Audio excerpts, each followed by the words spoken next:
आज शिवरात्रि का व्रत मना रहे हैं लोग, शिव की पूजा कर रहे हैं, कावड़ भी चल रही है, तमाशे में चला आजकल भी शुरू होगी, वो भी चल रही है। लेकिन शिवरात्रि है क्या, किस प्रकार से मनानी चाहिए, पहले लोग कैसे मनाते थे, बाद में क्या परेशानी हुई, तो आजकल कैसे मनाना है। जब तक किसी चीज की जानकारी होती है उल्टे सीधे काम करता रहता है, और जब जानकारी हो जाती है व्यक्ति उल्टे कामों को छोड़ देता है, दूसरे काम प्रारंभ कर देता है। इसका अभिप्राय क्या है, विवेक। जब विवेक की कमी होती है तो व्यक्ति उल्टे काम करता है, और जब जब अविवेक होता तो उल्टे काम करता है, जब विवेक हो जाता जब उल्टे काम करता है। मैं कहना क्या चाहता हूँ, एक उदाहरण देता हूँ, आपकी समझ में आ जाएगा जल्दी से, नहीं तो बात समझ में नहीं आती।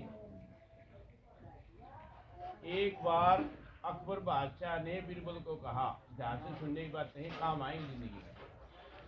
अकबर बादशाह ने बीरबल को कहा कि बीरबल, ये लोग पागल क्यों हो जाते हैं, और पागल होकर के फिर उल्टे सीधे काम क्यों करते हैं, करते हैं उल्टे सीधे काम पागल, ये ऐसा क्यों करते हैं।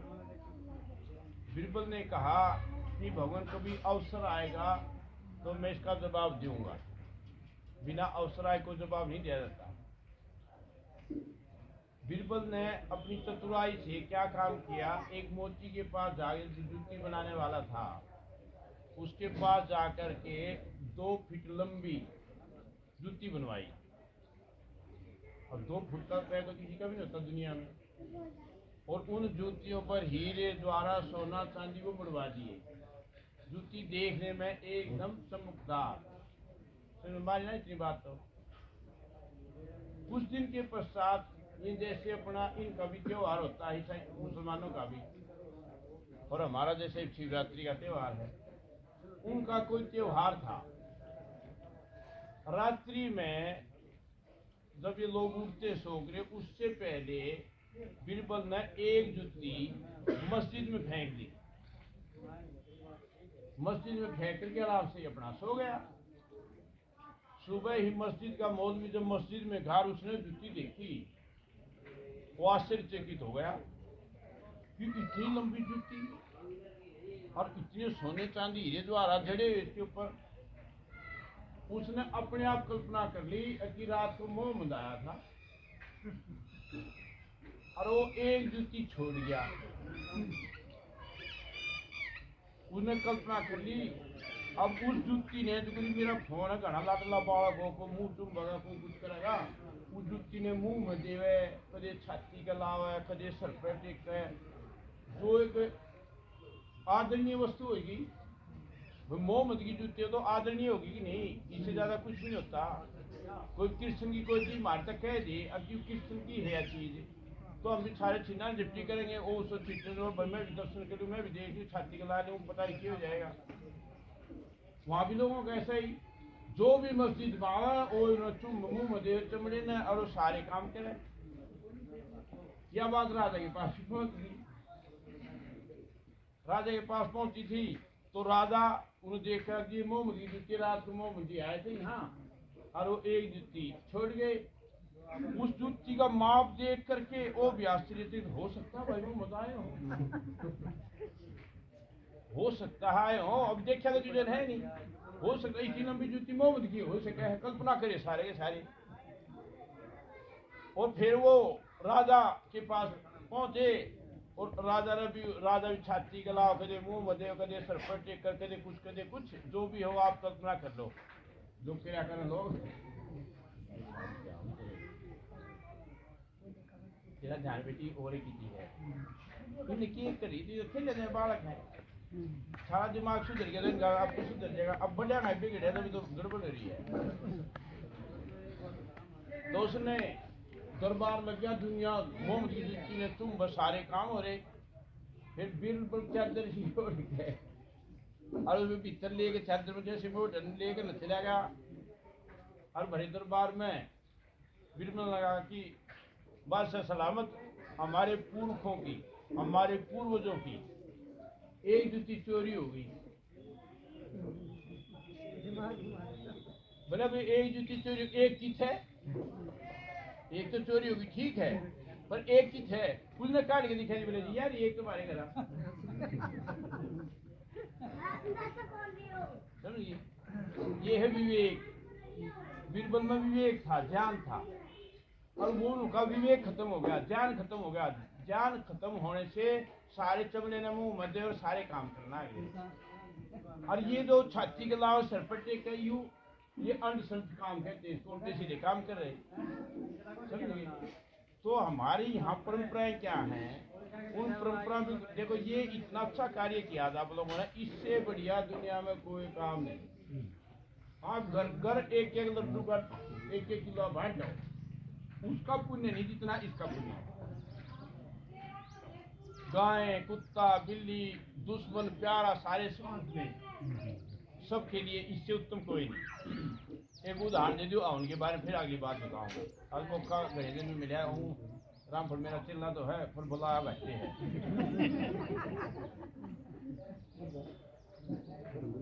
हवन के बारे में है, आप लोगों ने बड़े बड़े ने सुना होगा, छोटा ने नहीं सुना।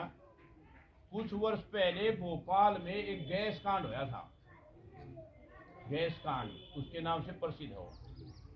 गांव में एक भी आदमी नहीं बचा, गाय बिल्ली कुत्ता मनुष्य कुछ नहीं, और एक गांव नहीं, गांव के गांव खत्म साफ हुई ले।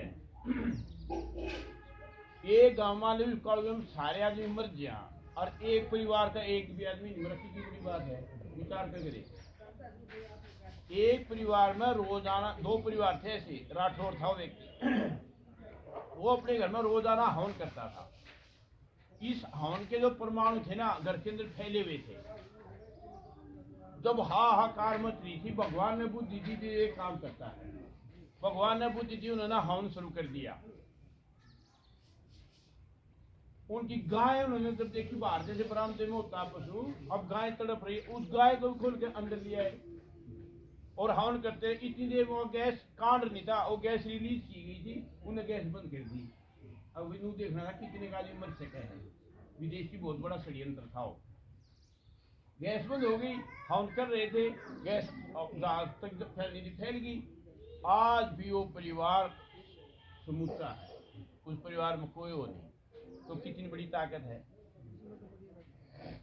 लेकिन यहाँ तो मैं तो राधा स्वामी का नाम ले रहा हूँ, मैं फलानी दादी गोरी का ले रहा हूँ, मैं डिग्री का ले रहा हूँ, औने में बैठे बता इसमें के 3 लाख गए हैं, नुकसान क्यों है। चलो करते हो हवन के तो भी अच्छा है काम है, दादी पे कर लेते माँ पर तो यह बात समझ आ गई। यू हवन इतनी अच्छी चीज है, कुछ भी नहीं जानते ना, कुछ भी आम की पीपल की लकड़ी ऐसे सुविधाएं बोलते हैं उनको लगा करके, और गाय का देसी घी मिल जाए, सामग्री मिल जाए, गोबर जैसे आग डाली, और उसकी आपकी कुछ भी नहीं, अग्नि जलाई और गायत्री मंत्र की घी क्या होती दे दो। घर में 30 साल की हुई थी, वो मिला दोनों तो सब भेज दो, बेटा बैठ गया, चाहे कोई ना हो दुनिया का किसी भी नहीं, रोज अपने घर में रोज इसे एक हफ्ते में एक बार 10 दिन में एक बार कुछ ना कुछ करते रहो। घर का वातावरण, घर के अंदर परमाणु इतने बढ़िया रहेंगे, बहुत कुछ बीमारियों से बचता है। परंतु हमारी परंपराएं जो ऋषि परंपराएं थी वो छूट गई। महर्षि दयानंद सरस्वती कहते हैं कि इस देश में बहुत बड़े बड़े राजे महाराजे बहुत बड़े बड़े युद्ध करते थे। 9 फुट का हवन कुंड चौड़ा, 9 फुट का गहरा, अब उसमें कितनी आहुतियां, कितना घी एक बार में डलता होगा।